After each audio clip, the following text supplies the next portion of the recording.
সজীব, তোর সাথে এই মেয়েটি কে আমি জানতে চাই। এবারই পুত্রবধূ মা। সজীব, আমি আবারও জিজ্ঞেস করছি, বল কে এই মেয়ে? বললাম তো মা, আমার স্ত্রী, তোমার বৌমা। বউয়ের মুখটা একটু দেখি। সজীব, ঘোমটাটা সরা।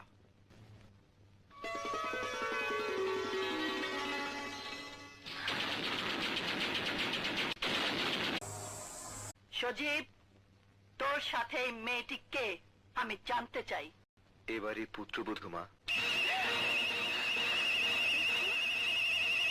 সজীব, আমি আবারও জিজ্ঞেস করছি, বল কে এই মেয়ে? বললাম তো মা, আমার স্ত্রী, তোমার বৌমা। বউয়ের মুখটা একটু দেখি। সজীব, ঘোমটাটা সরা।